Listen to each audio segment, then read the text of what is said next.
하루 10분 독서 하늘북입니다. 대자대비하신 하느님. 송복모 신부님이 쓰셨고 바우르 딸에서 출판하였습니다. 1. 하느님에 대한 올바른 상. 우리가 마음속에 품고 있는 하느님의 상은 우리가 신앙생활, 영성생활을 하는데 중요한 요소이다.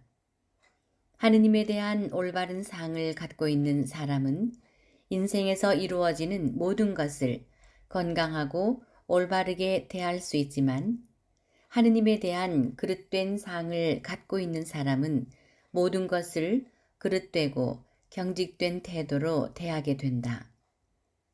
우리가 지닌 하느님 상은 우리 개개인의 인격과 관련된 모든 것에 모양과 색깔을 부여한다. 우리가 무슨 이유로 기도하는가에서부터 고통과 악을 어떻게 이해하는가에 이르기까지 모든 것이 우리가 어떤 하느님 상을 가지고 있느냐에 달려있다.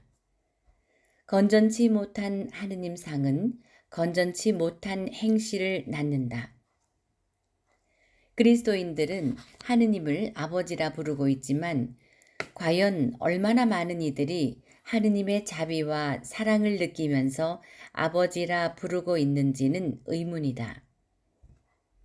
우리가 갖고 있는 하느님 상은 자비로우신 아버지라기보다 정의로우신 하느님일 경우가 많다. 죄를 지으면 벌을 내리시는 엄격한 정의의 하느님 말이다. 이 말에 나는 아니야 라고 부정하는 사람은 다음 물음에 대답해 보기 바란다. 언젠가 여러분의 자녀가 크게 아팠거나 집안에 좋지 않은 일이 생겼을 때 여러분은 혹시 이렇게 중얼거리지 않았는가? 내 자식이 무슨 죄가 있길래 이렇게 고통을 겪어야 한다는 말인가? 혹은 내가 도대체 무슨 잘못을 저질렀길래 하느님이 우리 집안에 이런 벌을 내린다는 말인가? 등등 말이다. 흔히 우리는 꿈자리가 사나우면 불안해하고 하느님께서 자신의 못된 행위를 꾸짖는 것이 아닌가 두려워한다. 내 자식이 무슨 죄를 지었길래 또는 내가 무슨 죄가 있길래 라는 생각 그 밑바닥에는 하느님은 잘못을 저지른 인간에게 벌을 내리시는 엄한 심판관이라는 그릇된 이해가 깔려 있다. 하느님에 대한 그릇된 관념을 갖고 있는 것만큼 우리 영혼을 뒤틀리게 만드는 것도 없다. 그 대표적인 예는 성서에 나오는 인물 입다이다. 입다는 하느님은 피를 보아야만 축복을 내려주시는 분이라 믿고 있었다. 그래서 전쟁터로 나가면서 기도하기를 하느님이 전쟁에서 승리하게 해주신다면 돌아오는 길에 제일 먼저 마중 나온 사람을 제물로 바치겠다고 맹세한다. 그는 늘 그렇듯이 수많은 하인 중 하나가 제일 먼저 마중 나오리라고 예상한 것이다. 하지만 엉뚱하게도 하나밖에 없는 딸이 첫 번째로 그를 마중 나온다. 입다의 비극은 그가 갖고 있던 그릇된 하느님 상 때문에 생긴 비극이다. 무엇이 잘못되었길래 많은 사람들이 하느님을 자비로우신 하느님이 아니라 무서운 하느님으로 생각하는 것일까? 그것은 크게 두 가지 이유로 볼 수 있다. 하나는 구약 성서를 그릇되게 이해한 까닭이요. 다른 하나는 심판과 벌에 대해 지나치게 강조한 때문이다. 많은 이들은 구약 성서를 읽으면서 하느님을 공의로우신 분으로 이해한다. 그리고 한 걸음 더 나아가 진노하시는 분으로 생각한다는데 문제가 있다. 사실 구약 성서를 읽다 보면 분노하는 하느님을 자주 만나게 되고 그러다 보니 하느님은 인간이 조금만 마음에 안 들어도 화를 내시는 분처럼 다가선다. 예를 들면 신명기 28장이 그렇다. 신명기 28장에는 매 구절마다 하느님께서 불순종하는 인간을 어떤 식으로 치시는지 자세히 기록되어 있다. 하느님은 당신께 불순종한 인간을 악성 종기와 온갖 피부병으로 내려칠 것이요. 미치게 만들고 눈 멀게 할 것이요. 원술 손에 끌려가게 할 것이다. 또 아무리 수고하여 농사를 짓고 사업을 한다 해도 아무런 결실을 거두지 못할 것이라고 한다. 이러한 성서 구절을 문자 그대로 해석하게 되면 감히 하느님께 불순종한다는 것은 엄두도 내지 못할 것이다. 또 어쩌다 불순종을 하게 된다면 하느님께서 언제 천벌을 내리실지 몰라 전전긍긍하게 살 것이다.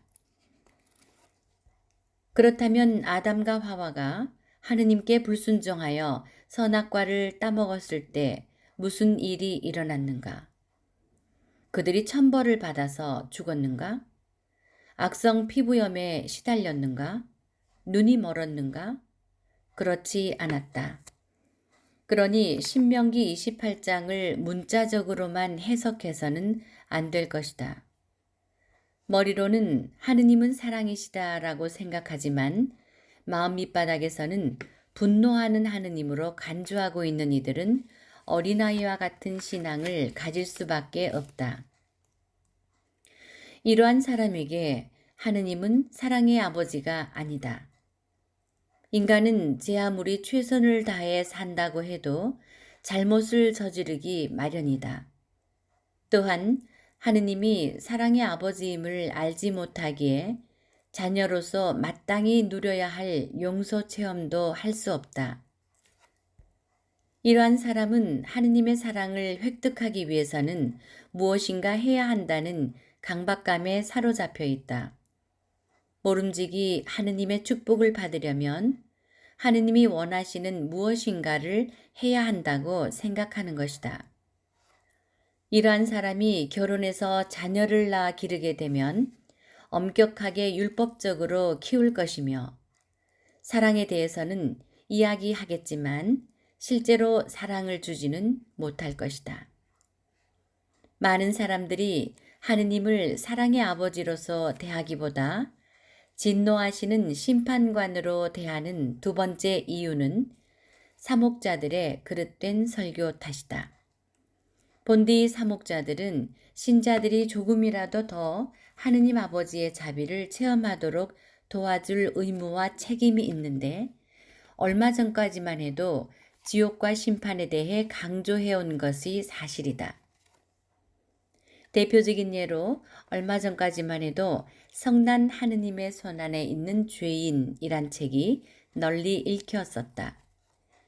이 설교집에 따르면 하느님께서 죄인을 붙들어 주고 계시는 것은 마치 시뻘건 용광로 위에서 거미줄에 매달려 있는 것과 유사하다고 한다.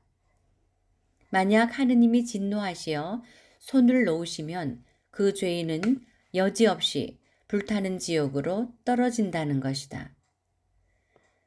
지옥과 심판을 주제로 한 설교 속에 등장하는 하느님은 당연히 무서운 하느님이시다.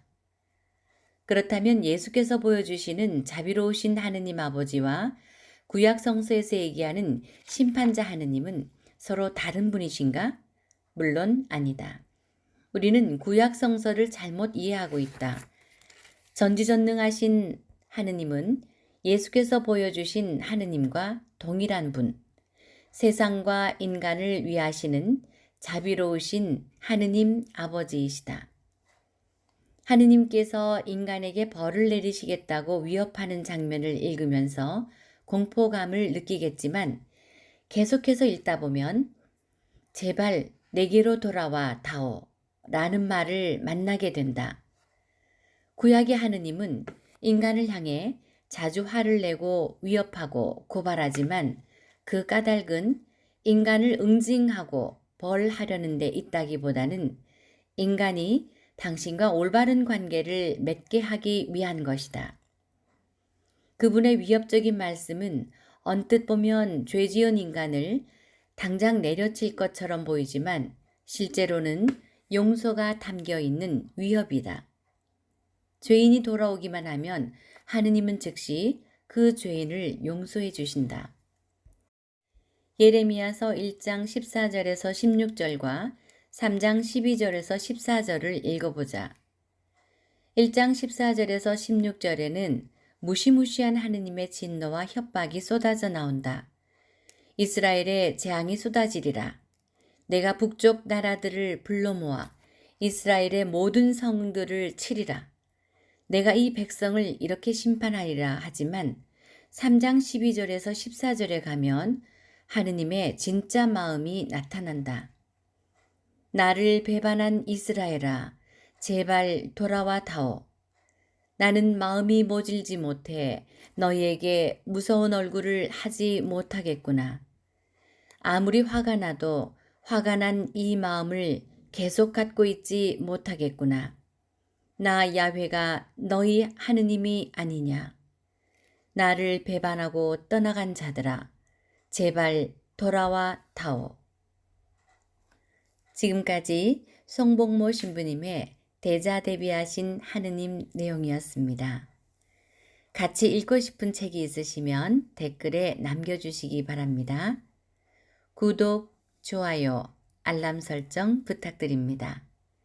영혼의 양식, 하루 10분 독서, 하늘북이었습니다.